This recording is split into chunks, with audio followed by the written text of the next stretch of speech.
शादी की रात शौहर ने बदकिरदारी का इल्ज़ाम लगाकर तलाक दे दी। मेरी तो दुनिया ही उजड़ गई थी। तब सास अपने कमरे में ले गई और उसी वक्त मेरा निकाह अपने छोटे बेटे से करवा दिया। उसकी 3 बीवियां पहले ही मर चुकी थीं। मुझे उससे बहुत डर लगता था। वो खुद भी मुझसे दूर दूर रहता था और कहता था, मेरी पहली 3 बीवियों ने मेरी रस्सी खोल दी थी, इसलिए तुम ऐसा ना करना, फजर की अजान होते ही मैं खुद खोलूंगा। यूं वो हर रात मेरे साथ सोते ही खुद को रस्सी से बांध लेता और जब अजान होती तो रस्सी खोलकर नमाज पढ़ता। एक रात अजान हुई तो शौहर सो रहा था। मैंने सोचा इनकी नमाज कज़ा ना हो जाए। जैसे ही रस्सी खोली तो रोंगटे खड़े हो गए। मेरा नाम अरीशा है। जब अब्बा की वफात हुई तो फुफ्फो ने अम्मी से सब कुछ छीन लिया। अम्मी ने कहा, आपा अपने मरहूम भाई का कुछ ख्याल करो, मैं अपनी बेटी को लेकर कहाँ जाऊंगी। आप लोगों को जो कुछ चाहिए मैं दे दूंगी, पर जब तक मैं अपनी बेटी को ब्याह नहीं देती तब तक मुझे इस घर में रहने दें। पर फुफ्फो नहीं मानी। अब्बा ने अपना सब कुछ अम्मी के नाम कर दिया था और फुफ्फो को पसंद की शादी करने की वजह से दादा ने बहुत साल पहले ही जायदाद से आग कर दिया था। अब्बा की मौत से कुछ अरसा पहले फुफ्फो ने अब्बा से माफ़ी मांग ली थी, पर रात की तारीकी में फुफ्फो ने धक्के देकर हमें घर से बाहर निकाल दिया। अम्मा मुझे लेकर अपने भाई के पास आ गईं, जिन्होंने अम्मा को देखकर मुंह दूसरी तरफ कर लिया था। अम्मा ने कहा, जब एक लड़की के माँ बाप हों तो उसी से मैका होता है, फिर जब माँ बाप चले जाते हैं तो भाइयों से बहनों का मैका होता है, पर आप पता नहीं कैसे भाई हैं जो मुझे देखते ही मुंह दूसरी तरफ कर लिया। मैं ज्यादा दिन आपके पास नहीं रहूंगी, बस मुझे कुछ दिनों की मोहलत दे दें, फिर हम माँ बेटी यहां से चले जाएंगे। और मोमानी ने हमें एक स्टोर में जगह दी थी। कितनी अजीब बात थी, जब अब्बा थे तो सब कैसे अम्मा से मोहब्बत करते, उनसे मिलने आते। यही मामूल लाखों अम्मा से उधार के नाम पर ले आते, और जब हम पर बुरा वक्त आया तो कैसे मुंह फेर लिया, और हमारे लिए जगह एक स्टोर रूम में थी। अम्मा को तेज बुखार था। मैं मामू के पास गई कि अम्मा बुखार में तप रही हैं, किसी डॉक्टर को फोन कर दें। तो मोमानी कहने लगी, बुखार ही हुआ है, कौन सा कोई ओछी बीमारी लग गई है जिसका अगर वक्त पर इलाज ना हुआ तो तुम्हारी मां मर जाएगी। और मैं बोझिल कदमों के साथ अम्मा के पास वापस आ गई। जिस घर में इतने साल गुजारे उसको छोड़ देना आसान नहीं था। अम्मा ने कहा, औरत का कभी कोई घर होता ही नहीं है। जिस घर को इतने प्यार से मोहब्बत से बनाया था, आज वो भी छिन गया। मैं बहुत कमजोर निकली, एक बेटी की मां जो हूं। डर गई थी कि कहीं वो लोग तुम्हें कोई नुकसान ना पहुंचा दें। मैंने कहा, अम्मा आप फिक्र मत करें, हम उन लोगों से अपना घर, अपनी जमीनें, सब कुछ वापस ले लेंगे। तो अम्मा ने कहा, क्या करोगी उस घर का या जायदाद का? मुझे तो कोई लालच नहीं था, बस वो लोग मुझे एक कोने में जगह दे देते। मेरे शौहर की यादें थी वहां पर। किसी को रहम नहीं आया। सभी लोग अपने चेहरों पर नकाब चढ़ाए हुए हैं। अब तो हर शख्स से डर लगता है, न जाने कब कौन सा रिश्ता डस ले। मैं अम्मा के गले लगकर रोने लगी। अब्बा के जाने के बाद बहुत बुरा वक्त आ गया था हम माँ बेटी पर। ननियाल में दूसरा दिन था जब मोमानी ने कहा, कितने दिनों की मोहलत मांगी है? कहीं ऐसा ना हो यहां आ गई हो तो कभी यहां से निकलो ही ना। इसलिए जब तक यहां पर हो घर के काम में मेरा हाथ बटाया करो। और अम्मा चुपचाप घर के कामों में मसरूफ हो गईं। मैं अम्मा से कहती, आप नौकर नहीं हैं उनकी, आपको क्या जरूरत है उनके काम करने की? तो अम्मा ने कहा, मजबूरी इंसान से बहुत कुछ करवा देती है। वैसे भी ये मेरे भाई के घर का काम है, कौन सा किसी गैर का है जो मैं किसी किस्म की आर महसूस करूं। ऐसे ही दिन गुजरते गए। एक दिन किचन में पानी पीते मुझसे गिलास टूट गया तो मोमानी भागती हुई आई और मुझ पर हाथ उठाने लगी। अम्मा ने हाथ पकड़ लिया और कहा, भाभी ये कभी भूल कर भी मत कीजिएगा। तो मोमानी ने कहा, बीबी तुम लोग इतनी रईस ज़ादियां हो तो कहीं और जाकर ठिकाना करो, यहां क्या कर रही हो? अम्मा ने कहा, भाभी मैं जल्द ही यहां से चली जाऊंगी, आप बस भाई से कह दें जो मुझसे उधार पैसे लिए थे वो मुझे वापस कर दें, ताकि हम माँ बेटी अपने रहने का कोई और इंतजाम कर सके। ये बात शायद मामू ने सुन ली थी। कहने लगे, क्या हो गया है तुम्हें? अपने भाई के होते हुए तुम्हें क्या जरूरत है कहीं और जाने की? तुम यहीं रहो, तुम्हारा अपना घर है और किसी भी चीज की फिक्र करने की जरूरत नहीं है। जब रात हुई तो मैंने अम्मा से कहा, मामू कैसे मान गए? तो अम्मा ने कहा, लालच बहुत कुछ करवा देता है। तुम्हारे मामू से पैसे मांगे थे जो वो देना नहीं चाहते, और उनको पता चल चुका है कि तुम्हारे अब्बा ने सब कुछ मेरे नाम कर दिया है और उस सब की वारिस सिर्फ तुम हो। अगर हम उन लोगों पर केस करें तो सब कुछ हमें वापस मिल जाएगा, पर उसके लिए बहुत पैसा और वक्त लगेगा। मैं चाहती हूँ किसी अच्छी जगह देखकर तुम्हारा रिश्ता कर दूं। मेरी जिंदगी का क्या भरोसा है। और मैं रोने लगी। मैंने अम्मा से कहा, मैं आपको छोड़कर कहीं नहीं जाऊंगी, हमेशा आपके पास रहूंगी। तो अम्मा ने कहा, हर बेटी को एक न एक दिन ब्याह कर दूसरे घर जाना होता है, तुम्हें भी जाना है। मैंने कहा, अम्मा अब्बा तो चाहते थे मैं डॉक्टर बनूं। मेरा स्कूल खत्म हुए भी साल होने वाला है और हम यहां इस अंधेरे कमरे में पड़े हैं। तो अम्मा ने मुझसे कहा, तुम्हें नहीं पता, ये सब लोग मुझसे तुम्हारा रिश्ता मांगेंगे और मैं किसी भी लालची शख्स के साथ तुम्हारा रिश्ता नहीं करना चाहती। मैं चाहती हूं तुम्हें कोई अच्छा इंसान मिले जो हर दुख सुख में तुम्हारे साथ खड़ा हो, जिसको किसी भी बात की बार बार सफाई ना देना पड़े। और मैं नहीं चाहती कि कल को मैं तुम्हारे अब्बा के सामने शर्मिंदा हूं। एक दिन मैं अम्मा से कुछ बात करने गई। वो पता नहीं कहाँ थी। जब मैं मुमानी के कमरे के पास से गुजरी तो मुमानी अपने बेटे को कह रही थी, बस सिर्फ एक बार अरीशा से तुम्हारी शादी हो जाए, फिर तुम अपनी मर्जी से जहां दिल करे शादी कर लेना। तो मेरे कजन ने कहा, अम्मा ऐसा ना हो बाद में आप लोग मुकर जाएं और मेरी जिंदगी उस मैट्रिक पास के साथ खराब हो जाए। आप अच्छी तरह से जानती हैं मैं किसी और लड़की को पसंद करता हूं, उसी से शादी करना चाहता हूं। आप लोगों की जिद में आकर मजबूरी में उस अरीशा से शादी करूंगा, पर आप भी मुझसे वादा करें, इसके बाद मैं अपने फैसले से आजाद हो जाऊंगा। मुमानी ने कहा, मैं तुम्हारी मां हूं, मुझ पर भरोसा रखो। तुम्हें नहीं पता अरीशा के बाप ने सब कुछ अपनी बीवी के नाम कर दिया था और उसकी इकलौती वारिस अरीशा है। अगर तुम्हारी उससे शादी हो जाती है तो सब कुछ हम वापस हासिल कर लेंगे। उसकी वो फुफ्फो भी कुछ नहीं कर सकेगी और हमारे दिन बदल जाएंगे। फिर तुम खुद अपना कोई कारोबार खड़ा कर लेना। इस अरीशा को एक कोने में पड़ी रहने देना। वैसे भी डरपोक सी है, किसी के सामने जबान नहीं खोलेगी। मैं ये सब कुछ सुनकर वहां से भाग आई और कमरे में आकर रोने लगी। अम्मा पता नहीं कहाँ थी। मुझे सब कुछ अम्मा को बताना था। अम्मा बिल्कुल ठीक कहती थीं, ये लोग लालची हैं, मुझसे शादी सिर्फ जायदाद की खातिर करना चाहते हैं। शाम होने वाली थी जब अम्मा घर आई। मैंने भागते हुए अम्मा से पूछा, अम्मा आप कहाँ गई थी? तो वो कहने लगी, मेरी एक दोस्त जो हमारे घर आती जाती थी उसके पास गई थी ताकि तुम्हारे लिए कोई रिश्ता देख सके, और उससे तुम्हारी पढ़ाई की भी बात की है। तुम ऐसा करो, अपना सामान बांध लो, जब तक कोई अच्छा रिश्ता नहीं मिल जाता तब तक वहीं शहर में रहकर पढ़ाई कर लेना। और मैं हैरान होकर अम्मा की तरफ देख रही थी। मैंने कहा, अम्मा मैं शहर में कैसे रहूंगी? बेशक वो खाला मुझसे बहुत प्यार करती थीं, उनकी बेटियां भी बहुत मिलनसार और मोहब्बत करने वाली हैं, मगर अम्मा मैं आपको छोड़कर कहीं नहीं जाऊंगी।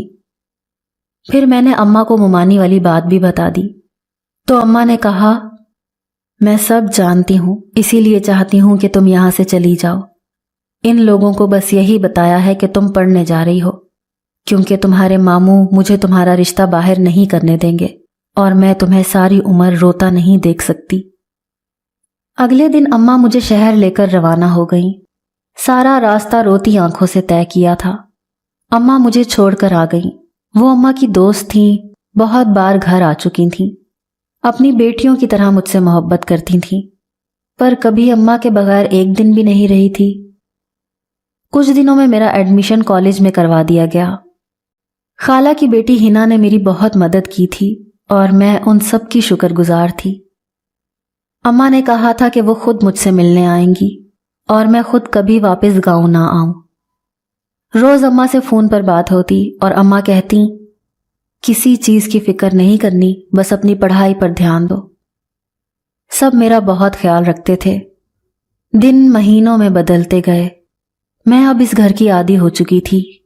अम्मा की तरह खाला भी मुझे किसी काम को हाथ लगाने ना देती। वो कहती, जैसे मेरी दूसरी बेटियां हैं, तुम भी मेरी बेटी हो, और मैं तुम्हारी माँ की सिर्फ दोस्त नहीं बल्कि बहन भी हूं, और तुम्हारी खाला भी हूं। कॉलेज से छुट्टियां हुई तो मैंने अम्मा को बताया कि मैं आपसे मिलने आ रही हूं। मुझे बहुत खुशी थी अम्मा के पास जाने की, पर अम्मा ने मुझसे कहा कि वो खुद आ रही हैं। पता नहीं क्यों मुझे अम्मा अब गांव नहीं आने देती थी। यूं ही मेरी पढ़ाई के 2 साल मुकम्मल हो गए जब एक दिन खाला की बेटी का रिश्ता आया।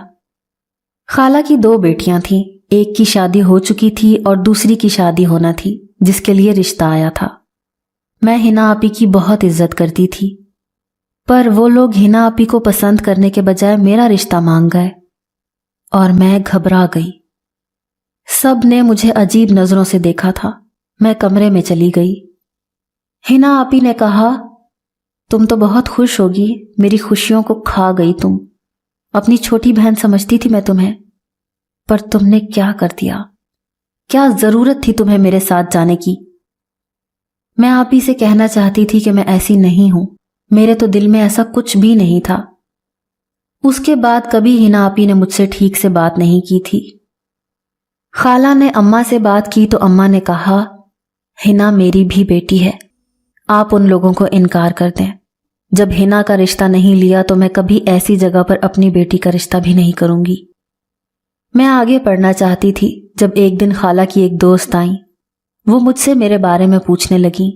उनके 2 बेटे थे, पर पता नहीं क्यों वो औरत मुझे अच्छी नहीं लग रही थी।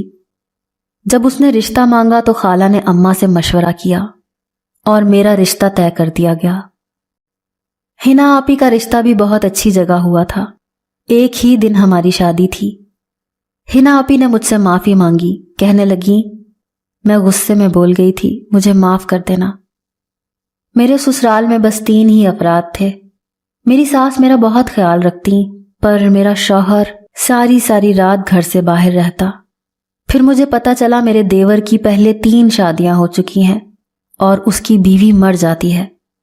मुझे उससे बहुत खौफ महसूस होता और मैं उससे दूर रहती। मेरी शादी को 3 दिन हुए थे जब मेरी सास ने कहा, अरीशा तुम्हारी फुफ्फो आई थी मेरे पास, कहने लगी तुम्हारा उसके बेटे के साथ चक्कर था, इसी वजह से तुम्हारी माँ ने तुम्हें अपनी दोस्त के पास भेज दिया था। उनकी ये बात सुनकर मुझे बहुत हैरत हुई। मैंने कहा, माँ जी ऐसी कोई बात नहीं, ये सब झूठ है। वो तो वैसे ही लालच में आकर मेरे नाम की हुई सारी जायदाद हथियाना चाहती हैं।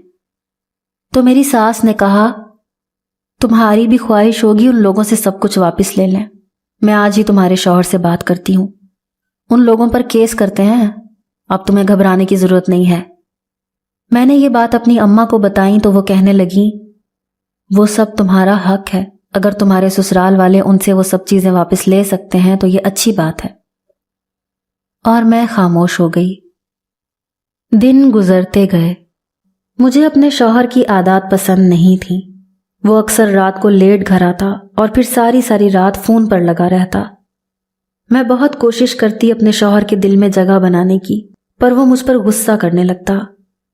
कहता, पेंडू की पेंडू ही रहोगी। तुम्हें नहीं पता जब कोई फोन पर बात कर रहा होता है तो उसके सर पर आकर खड़े नहीं होते।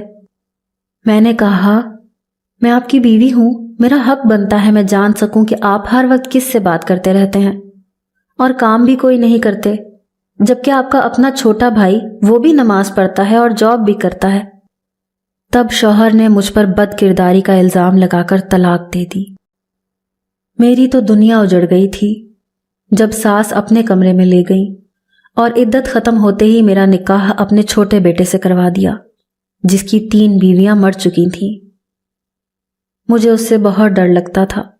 वो खुद भी मुझसे दूर दूर रहता और कहता, मेरी पहली 3 बीवियों ने मेरी रस्सी खोल दी थी, इसलिए तुम ऐसा ना करना, फजर की अजान होते ही मैं खुद खोलूंगा। यूं वो हर रात मेरे साथ सोते ही खुद को रस्सी से बांध लेता और जब अजान होती तो रस्सी खोलकर नमाज पढ़ता। एक रात अजान हुई तो शौहर सो रहा था। मैंने सोचा इनकी नमाज कज़ा ना हो जाए। यूं जैसे ही रस्सी खोली तो रोंगटे खड़े हो गए। क्योंकि उसके अंदर कोई आत्मा थी, उसने मुझ पर हमला किया। मैंने कहा, मेरे शौहर को छोड़ दो, मैं बहुत मोहब्बत करती हूँ उससे। तो वो आगे से हंसने लगी, मुझसे कहने लगी, मोहब्बत करती हो? तुम जानती हो इसने मुझे धोखे से मारा है, मेरी इज्जत के साथ खेला था इसने, और ये सिर्फ मेरा है, मैं इसको किसी और का नहीं होने दूंगी। मैंने कहा, आप जो कोई भी हैं, पर आपको मेरे शौहर ने नहीं मारा, बल्कि मेरी सास और उसके बड़े बेटे ने मारा था। इसमें इनका कोई कसूर नहीं। पर वो मुझ पर हमला करने लगी। मैंने कहा, प्लीज आप मेरे शौहर को छोड़ दें, उसके अलावा मेरे पास कुछ नहीं है। अगर आपने मुझे मार दिया तो मेरी माँ सदमे से मर जाएगी। मेरे पास बस 2 रिश्ते हैं, एक मेरी माँ और एक मेरा शौहर। मैंने उसके आगे हाथ जोड़ दिए। मेरे शौहर की आंखें बिल्कुल सुर्ख हो चुकी थीं और चेहरे का रंग भी जर्द हो रहा था। वो गुस्से से मुझे देख रहा था, बल्कि वो नहीं देख रहा था, उसके अंदर आई आत्मा मुझे देख रही थी। मैं उसके आगे हाथ जोड़े बैठी रो रही थी। तब मैंने अपने गले में मौजूद आयतल कुर्सी को फौरन अपने शौहर के गले में डाल दिया, जिससे वो कुछ देर तकलीफ में तड़पता रहा और फिर कुछ देर बाद ठीक हो गया। फौरन उठते ही मुझे कहने लगा, तुम ठीक हो? और मैं अपने शौहर के गले लगकर रोने लगी। मुझे खुद नहीं पता था कि मैं क्यों रो रही हूं, पर जब से मेरी अपने देवर के साथ शादी हुई थी, वो मेरा बहुत ख्याल रखता था, मेरी बहुत इज्जत करता था। मेरे शौहर ने कहा, आज मैं तुम्हें अपने बारे में कुछ बताना चाहता हूं। आज से 7 साल पहले मैं एक लड़की से बहुत मोहब्बत करता था। हमारी मुलाकात एक शादी पर हुई थी।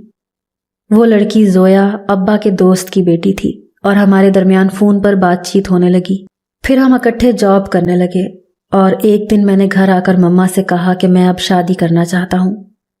मम्मा ने कहा कि इतनी जल्दी क्या है, पहले अपने बड़े भाई की शादी तो हो लेने दो। पर मैं मजबूर था, क्योंकि जोया के अब्बा बहुत बीमार रहने लगे थे। जब मेरे अब्बा को पता चला तो वो मान गए, कहने लगे, इसमें कौन सी बड़ी बात है, और मेरी शादी की तारीख रख दी गई। मैं बहुत खुश था और जोया मुझसे भी ज्यादा खुश थी। वो बहुत अच्छी लड़की थी, बिल्कुल तुम्हारी तरह मेरा ख्याल रखती थी। मैंने अपनी मम्मा को बहुत मिस किया था। जब मैं 8 साल का था तब मेरी मम्मा की डेथ हो गई थी। अब्बा ने 2 शादियां की थी और मुझे बड़ी माँ ने पाला था। वो मेरी सगी माँ नहीं है, उनका अपना एक ही बेटा है जो तुम्हारा पहला शौहर था। एक रात मेरी जिंदगी की भयानक रात थी। शादी से 2 दिन पहले जोया ने रात के 3 बजे मुझे फोन किया और कहा, मुझे तुम्हें देखना है, जल्दी घर के बाहर आओ। पर जब तक मैं जोया के घर पहुंचा तो पता चला कोई उसकी इज्जत के साथ खेल चुका है। जोया ने अपनी जान दे दी थी और जोया के हाथ में मेरी शर्ट का एक बटन था। ये बात कोई भी नहीं जानता था, पुलिस ने भी कोई कार्रवाई नहीं की। पहली बार किसी से इतनी मोहब्बत की थी। जोया को खो देने का दुख मुझे अंदर ही अंदर खा रहा था। मुझे उसकी यादें सोने नहीं देती थी। और फिर मेरे बड़े भाई ने शादी कर ली, पर शादी के दूसरे दिन ही उसने अपनी बीवी को तलाक दे दी। और ऐसे वो 3 बीवियां लाया, जिनको बड़ी मामा कहती कि हलाला कर लो, पर वो मर जाती, क्योंकि जिस वक्त जोया की मौत हुई थी वो रात 3 बजे का वक्त था और वो उस वक्त मुझ पर हावी हो जाती है और सबको मार देती है। उसे लगता है कि मैंने उसको धोखा दिया, उसके साथ जो कुछ हुआ वो मैंने किया। वो मुझे भी अकेला रखना चाहती है, पर काश वो मेरा एतबार करे। मैंने मोहब्बत की थी उससे, ऐसी घटिया हरकत में मरकर भी नहीं कर सकता। मेरा शौहर रोने लगा था। मैंने उनसे कहा, मैं जानती हूं जोया के साथ आपने कुछ नहीं किया, बल्कि आज जोया भी जान गई है और वो आज आपको छोड़कर जा चुकी है। तो मेरे शौहर ने कहा, क्या मतलब वो जान गई है? उसने तुम्हें क्यों छोड़ दिया? और क्या उसने तुमसे बात की? क्या बोला उसने? तो मैंने बेड के पास गिरा मोबाइल उठाया और अपने शौहर के सामने कर दिया। वो हक्का बक्का नजरों से कभी मुझे और कभी मोबाइल को देखते। उसमें मेरी सास अपने बड़े बेटे को कह रही थी, तुम्हारा दिल क्यों नहीं भरता लड़कियों से? हर बार शादी करते हो, छोड़ देते हो, फिर अपने भाई की शादी करवा देते हो और हर बार वो लड़की मर जाती है। तो मेरे साबका शौहर ने कहा, अम्मा आप कौन सा किसी से कम है? آپ کو بھی تو ڈھیر سارا جہیز دولت چاہیے ہوتی ہے، اور آپ کیسے بھول گئیں آپ نے بھی تو ابا کی دوسری بیوی کو کیسے مار دیا تھا، کیونکہ اس نے آپ کی جگہ لے لی تھی۔ اور ویسے بھی ہر بار جو لڑکی آتی ہے لاکھوں کے زیورات لاتی ہے، میں ہر بار اپنے جال میں ایک لڑکی کو پھنساتا ہوں، پر ایک بات کا افسوس ہے، زویا کبھی میرے جال میں نہیں پھنسی، اور میں تو اسے دیکھ کر پاگل ہو گیا تھا۔ کاش وہ مجھ سے شادی کر لیتی۔ اسی لیے اس رات اشر کی شرٹ پہن کر گیا تھا اور اپنے دل کو سیراب کیا تھا تاکہ کوئی اونچ نیچ ہو تو اشر کا نام آئے، پر آپ نے پولیس کو پیسے دے کر منہ بند کروا دیا۔ وہ پہلے مجھے کیوں نہیں ملی؟ ہر اچھی چیز ہمیشہ اس سوتیلے کو ہی کیوں ملتی ہے؟ میری ساس بھی کچھ کہہ رہی تھی، پر میرے شوہر نے موبائل پھینک دیا اور اپنا سر پکڑ کر رونے لگا۔ میں اس کو سنبھال رہی تھی۔ میں نے کہا، جب میری شادی ہوئی تو یہ موبائل مجھے کمرے کی صفائی کے دوران الماری کے اوپر سے ملا تھا۔ شاید یہ کسی لڑکی کا فون تھا، اس کے پاس یہ ثبوت لگے ہوں گے تبھی موبائل کو ایسے چھپایا تھا۔ اور جب میری آپ سے شادی ہوئی تو میں نے موبائل کو چارج کر کے آن کیا۔ میں نے اسے فضول سمجھا تھا، پر جب اوپن کیا تو اس میں آپ کی ماں اور بھائی کی ویڈیوز تھیں اور کچھ لڑکی کی تصاویر بھی۔ میرے شوہر نے اپنے آنسو صاف کیے اور تصویر کو دیکھنے لگا۔ کہنے لگا، یہ تصویر اس لڑکی کی ہے جس سے بھائی نے تیسری شادی کی تھی اور بعد میں حلالے کے لیے مجھ سے بیاہ دیا تھا، پر وہ جانتے تھے کہ وہ بھی مر جائے گی۔ میری ماں میری منتیں کرتی تھی کہ اس سے شادی کر لو، اور میں ساری عمر یہ سمجھتا رہا کہ یہ لوگ میرے اپنے ہیں۔ باپ نے مرنے سے پہلے کہا تھا، کبھی ان پر یقین مت کرنا، پر میں بھول گیا تھا اور انہی پر یقین کیا۔ پر اب نہیں، میں سب کچھ برداشت کر سکتا ہوں، پر اپنی ماں کی موت اور زویا کے ساتھ ہوئے ظلم کو ہرگز نہیں بھول سکتا۔ ان لوگوں کو ان کے انجام تک پہنچا کر رہوں گا۔ میرے شوہر نے فوراً پولیس کو کال کی اور ویڈیوز کو زویا کے بھائی کے پاس بھیج دیا، کیونکہ وہ پولیس میں اعلیٰ آفیسر تھا۔ اس نے کہا، میں کبھی ان لوگوں کو نہیں چھوڑوں گا۔ اور میری ساس سب کچھ جان کر بے ہوش ہو گئیں۔ ان کو فالج ہو چکا تھا، اور میرا سابقہ شوہر وہ جیل میں تھا، پر سنا ہے جیل میں اس کی چیخو پکار کی آوازیں آتی ہیں، وہ معافیاں مانگتا ہے۔ اس دن کے بعد کبھی میرے شوہر کو، جو کہ پہلے کبھی میرا دیور تھا، اس کو کبھی کچھ نہیں ہوا۔ اب وہ بے فکر ہو کر سوتا ہے، اور ہم اکثر زویا کی قبر پر جاتے ہیں۔ مجھ سے اپنے شوہر کا دکھ دیکھا نہیں جاتا تھا، میں بہت خیال رکھتی تھی اس کا۔ پھر ہم نے وہ گھر چھوڑ دیا۔ پھپھو کے بیٹے کی موت ہو گئی اور ماموں کا اپنا بیٹا اپنی بیوی کو لے کر الگ ہو گیا۔ جس نے جو برا کیا تھا اس سب کو ان کی سزا ملی۔ ہمارا گھر، زمین سب واپس آ گیا تھا۔ ہم نے اپنا گھر بنا لیا جس میں اماں بھی ہمارے ساتھ رہتی ہیں۔ اماں کہتی ہیں، میرے بیٹے کی کمی اشر نے پوری کر دی ہے۔ وہ میری ماں کا خیال مجھ سے بھی زیادہ رکھتا ہے۔ آج میرے 2 بچے ہیں اور اشر میرا شکریہ ادا کرتا ہے۔ وہ کہتا ہے، تمہاری وجہ سے میری زندگی بدل گئی اور آج میں ایک خوشگوار زندگی گزار رہی ہوں۔ وقت اچھا ہو یا برا گزر جاتا ہے، پر لالچ میں آ کر کبھی اپنے خون کے رشتوں کو دھوکہ دینے کا کوئی فائدہ نہیں ہوتا۔ سب کچھ یہیں رہ جانا ہے، اس لیے اپنی دنیا اور آخرت کو خراب مت کریں۔ جتنا اوپر والے نے دیا ہے اس پر صبر کرنا سیکھیں۔ جو آپ کے نصیب کا ہے وہ آپ کو مل کر رہتا ہے۔